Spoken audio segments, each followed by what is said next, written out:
Presentation is going to be by Azalea Corral, and she's going to be presenting on diversity, equity, and inclusion in higher education. Go ahead and start when you're ready.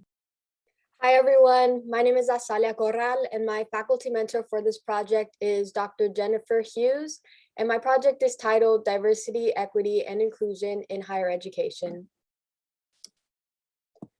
During the summer, I conducted a literature review and found that much of the research that has been done from an anthropological perspective thus far has focused on children in the stages of primary and secondary education. Some research has been done on college-age students more recently, and my project is centered on the experiences of underrepresented minority students who are currently enrolled in higher education. The goal of this project is to gather and analyze data on the effects of having access to inclusion centers on or near college campuses. I will be accomplishing this by conducting interviews as well as gathering public data from the websites of universities and colleges where it has been made accessible. While conducting my literature review, I learned many new things about education. One thing that I noticed was a recurring theme that I repeatedly came across while reading about high schools in lower income communities. This theme was of white faculty perceiving students of color as problems.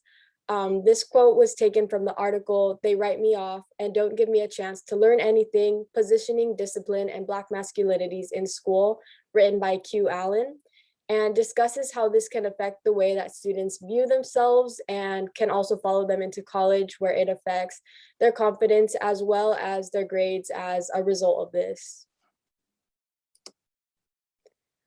While reading the ethnography, Globalization, Culture, and Education in the New Millennium, I came across this quote: "There are many different ways of learning and teaching, and people are often taught things in different ways throughout their childhood, depending on their cultures." Suarez Orozco asserts that 4 domains are at the heart of global matters that are affecting youth and their education. These 4 domains are the globalization of economy and capital, the globalization of media, information, and communication technologies, large-scale immigration, and the globalization of cultural production and consumption. Knowing about these 4 domains can help when analyzing the factors that affect the quality of education that one has been receiving. Using data on graduation and retention rates obtained by various college campuses, along with interviews with underrepresented minority college students, I'll transcribe this information onto a map representation using the geographic system ArcGIS. The retention rate is the percentage of a school's first-time and first-year undergraduate students who continue as a full-time student in the same school during the following year. This interactive map will represent the experiences of the individuals interviewed, along with the data gathered about graduation and retention rates throughout various college campuses. These bar graphs help to demonstrate visually how there's a repeating pattern of lower retention rates among underrepresented minority students in higher education. Here we can view how students who self-identify as Black or African American, Hispanic or Latina, or Native Americans seem to consistently have lower retention rates than their counterparts.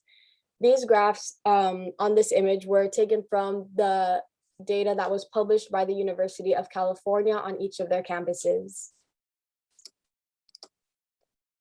I would like to give a thank you to Dr. Jennifer Hughes, my faculty mentor on this project, as well as the Mellon Mays Undergraduate Research Fellowship for their support and guidance on the way. Thank you.